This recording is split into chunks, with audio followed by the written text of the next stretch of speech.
17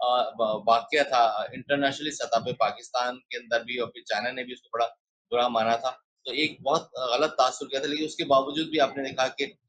جو دنیا بھر کے ممالک کے جو ہے وہ لوگ وہاں موجود تھے. لیکن جس طرح عام طور پہ شنگھائی کانفرنس جو ہے وہ سربراہ کانفرنس ہوتی ہے، اس میں تمام ممالک کے سربراہ آتے ہیں. تو اس شنگھائی کانفرنس کے اندر آپ نے دیکھا کہ چین کے،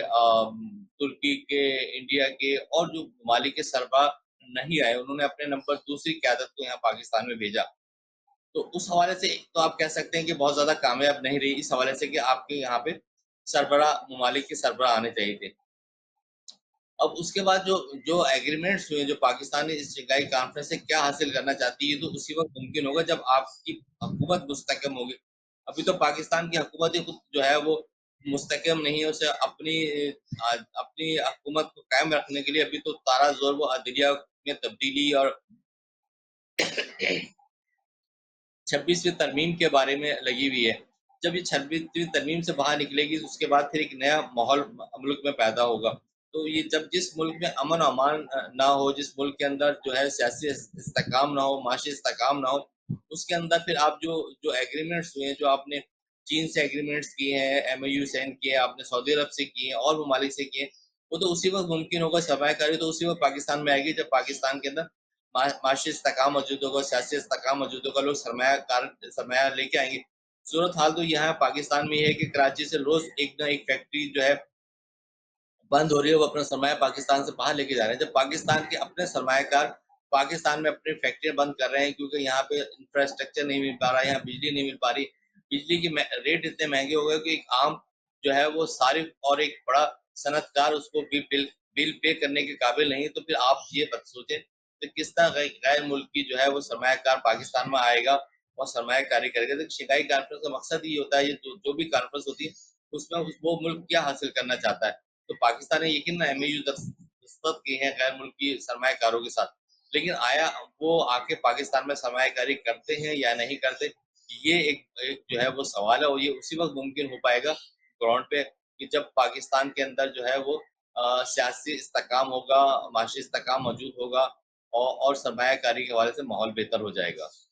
اچھا، پاکستان اور بھارت کے جو تعلقات ہیں یہ خاص گنجلک ہیں، خاصی سرد مہری کا شکار ہیں ایک طویل عرصے سے. کیا اس ایونٹ سے پاکستان اور بھارت کے تعلقات کے درمیان جو سرد مہری کی برف جمی ہوئی ہے وہ کچھ پگھلتی نظر آ رہی ہے، یا پھر یہ صرف اور صرف ایک روایتی شرکت تھی بھارتی وفد کی اس سمٹ میں؟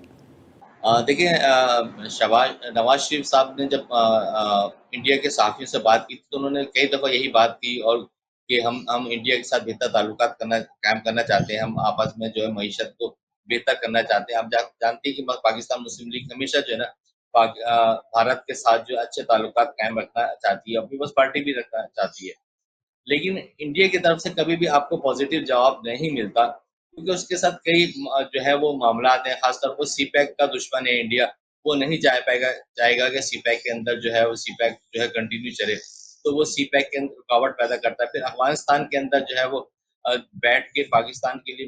جو ہے مداخلت کرتا رہتا ہے. پھر وہ پاکستان کے اندر جو ہے بلوچستان کے اندر جو ہے علیحدگی پسند ہے ان کو سپورٹ کرتا ہے. اس تمام صورتحال کے اندر ممکن نظر نہیں آتا جب تک انڈیا جو ہے وہ ایک بہتر پڑوسی کا رول ادا نہیں کرے گا، ایک اچھا پڑوسی کے طور پہ جو ہے وہ پاکستان کے ساتھ تعلقات قائم نہیں رکھے گا. پھر جس طرح وہ کشمیر میں مسلمانوں کے ساتھ ظلم و ستم اور جبر کرتا ہے وہ اس کو ختم نہیں کرے گا. تو ایسے صورتحال میں کیسے جو ہے آپ جو ہے انڈیا کے ساتھ جو ہے مذاکرات کر سکتے ہیں، معیشت کر سکتے ہیں، تجارت کر سکتے ہیں. تو انڈیا کو بھی جو ہے وہ اپنا رول تبدیل کرنا پڑے گا. دیکھیں پاکستان تو چاہتا ہے کہ وہ انڈیا کے ساتھ ایک بہتر ریلیشن شپ قائم کرے، پڑوسیوں کے ساتھ اچھا تعلقات قائم کرے، لیکن انڈیا نے ہمیشہ پاکستان دشمنی کی بنیاد پہ ساری پالیسی بنائی ہے. پاکستان کو اس نے آج تک دل سے قبول نہیں کیا ہے انڈیا نے. تو جب تک انڈیا اپنی پالیسیوں کو تبدیل نہیں کرے گا تو ممکن نہیں کہ پاکستان بھی 2 قدم آگے بڑھ سکے. رشید صاحب یہ بتائیے کہ پاکستانی وزیر اعظم شہباز شریف کی جانب سے جو علاقائی سالمیت کے لیے افغانستان کی صورتحال پر گفتگو کی گئی اور جو بیان کیا گیا تمام تر منظرنامہ، تو شرکاء کی اس بارے میں کیا رائے ہے اور وہ اس بارے میں کن خیالات کا اظہار کرتے نظر آئے؟ دیکھیں، پاکستان نے ہمیشہ افغانستان کے اندر جب بھی معاملہ، چاہے وہ طالبان کی حکومت ہو، چاہے وہ اس سے پہلے جو ہے دیگر جماعتوں کی وہاں حکومتیں تھیں، پاکستان نے ہمیشہ افغانستان کو سپورٹ کیا. اس کے باوجود کہ افغانستان سے جو ہے مداخلت ہوتی رہی ہے، وہاں سے جو ہے دہشت گرد آ کے پاکستان کے اندر جو ہے دہشت گردی کرتے رہے، اور آخری وقت تک جو ہے آپ نے دیکھا کئی واقعات کے اندر جو ہے وہ جو مداخلت ہوئی ہے، جو پاکستان میں بم دھماکے ہوئے ہیں، اس کے اندر جو ہے افغانستان کے باشندے ملوث تھے اور وہ پکڑے بھی گئے ہیں۔ تو پاکستان کی حکومت تو یہ چاہتی ہے کہ افغانستان کے ساتھ تعلقات بہت بہتر ہوں، اور وہاں کیونکہ حکومت کو آپ جانتے ہیں کہ وہاں کی جو سیاست ہے، وہاں کا جو سیٹ اپ ہے، اس کے اندر وہ جو طالبان ہیں، جو وہاں جو انتہا پسند لوگ ہیں، وہ حکومت کے کنٹرول میں نہیں ہے، اور وہ اپنے طور پہ جو ہے ان چیزوں کو کرتے رہتے ہیں، پاکستان میں مداخلت کرتے رہتے ہیں انڈیا کے کہنے پہ، انڈیا کی سپورٹ کی بنیاد پہ۔ تو میں سمجھتا ہوں اس طرح کی جو کانفرنس ہوتی ہے، اس طرح کی جو ریلیشن شپ ہوتی ہے، اس سے جو ہے آپ کے اندر جو اختلافات ہوتے ہیں، جو رکاوٹیں ہوتے ہیں، وہ دور ہوتی ہیں۔ تو پاکستان تو چاہتا یہی ہے کہ افغانستان کے ساتھ تعلقات بہتر ہوں، تاکہ اس خطے کے اندر امن قائم ہو، کیونکہ پاکستان، ترکی اور افغانستان مل کے بھی اس خطے کے اندر ایک ایسا روٹ بنانا چاہ رہے ہیں جس سے معیشت بہتر ہو، جس سے ایک دوسرے کی تجارت کو ہم سپورٹ کر سکیں۔ تو میں سمجھتا ہوں آہستہ آہستہ حالات بہتر ہوتے چلے جائیں گے، لیکن پھر میں نے آپ سے کہا کہ جو دوسرے ممالک ہیں، جب وہ آپ سے اس وقت ہاتھ ملاتے ہیں، آپ سے اس وقت تجارت کرتے ہیں جب آپ کی حکومت مضبوط ہوتی ہے، آپ کی وزیر اعظم آپ کا مضبوط ہوتا ہے، اور وہ سمجھتے ہیں کہ یہ ان سے بات کی جائے تو کنٹینیو 5 سال چلتے رہیں گے۔ لیکن پاکستان کی بدقسمتی یہی کہ خود وزیر اعظم کو نہیں معلوم ہوتا کہ وہ آنے والے ایک ہفتے میں وہ ایز اے اپنے وزیر اعظم رہیں گے کہ نہیں رہیں گے۔ تو آنے جو غیر ملکی جو قوتیں ہیں، غیر ملکی جو اسٹیبلشمنٹ ہے، وہ بھی پاکستان کی اس تمام چیزوں حال کو دیکھتے ہوئے وہ اس طرح پاکستان سے بات نہیں کرتے، پھر پاکستان کی اسٹیبلشمنٹ سے وہ بات کرتے ہیں۔ تو اس صورتحال کو پاکستان کو پہلے تو انٹرنل اپنی چیزوں کو بہتر کرنا پڑے گا، اور اس کے بعد جو ہے پھر وہ آپ کو غیر ملکی جو آپ کے پڑوسی ممالک ہیں ان سے بات کرنی پڑے گی۔ میں ایک بات کرتا چلوں، پاکستان کی جو پالیسی میں جو تبدیلی آتی ہے، اس سے بھی ہمارے جو پڑوسی ممالک بہت زیادہ پریشان ہوتے ہیں، کہ جب عمران خان کی حکومت تھی تو آپ نے دیکھا کہ افغانستان کے حوالے سے پالیسی دوسری تھی، چین کے حوالے سے پالیسی تبدیل تھی، لیکن جب سے یہ موجودہ حکومت آئی ہے، مسلم لیگ نون کی، پاکستان پیپلز پارٹی کے حوالے سے، چائنا کے حوالے سے بھی ان کی پالیسی تبدیل ہو گئی ہے، افغانستان کے حوالے سے پالیسی تبدیل ہوئی اور بھارت کے حوالے سے تبدیلی۔ تو کم سے کم انٹرنیشنل حوالے سے اور فورن آفس کے حوالے سے ہمیں ایک پالیسی بنانی چاہیے کہ حکومتیں آتی اور جاتی رہیں، لیکن وہ پالیسی جو ہے ہماری کنٹینیو رہنی چاہیے، تاکہ جن ممالک سے آپ دوستی کرنا چاہتے ہیں، جن ممالک سے آپ تجارت کرنا چاہتے ہیں، وہ ڈسٹرب نہ ہو، وہ لوگ متاثر نہ ہو۔ آخر میں یہ بتا دیجیے گا رشید صاحب کہ تجارتی مراسم اور رابطہ کاری کا فروغ اس کانفرنس کا اہم مقصد تھا، اور پاکستان کے جو چائنا کے ساتھ تجارتی مراسم ہیں وہ حالیہ دہشت گردی کے کچھ واقعات سے خاصا متاثر ہوتے ہوئے نظر آئے ہیں۔ تو کیا پاکستان ایک مرتبہ پھر چین کا اعتماد حاصل کرنے میں کامیاب نظر آیا، یا پھر چائنا کا اعتماد جو ہے وہ متزلزل نظر آتا ہے؟ دیکھیے میں کیا کہتے ہیں، ابھی لاسٹ منتھ ہی چائنا سے ہو کے آئے ہوں، کہ ہم ڈیلیگیشن یہاں سے گئے تھے، تو وہاں جو کانفرنس جس میں ہم نے اٹینڈ کی، وہ دیکھیں 2 باتیں کرتے تھے۔ ایک تو وہ کہتے تھے کہ پاکستان کی ترقی ہماری ترقی، پاکستان کا استحکام ہمارا استحکام ہے، اور ہم چاہتے ہیں کہ پاکستان مضبوط ہو، اس کے لیے ہم ہر طرح ساتھ چلنے کے لیے تیار ہیں۔ یہ تو ان کی نیک نیتی کی بات ہے۔ پھر جس طرح پھر وہ یہاں پہ جو ٹارگٹ کیا جا رہا ہے سی پیک کے پروجیکٹ کو، پھر جس طرح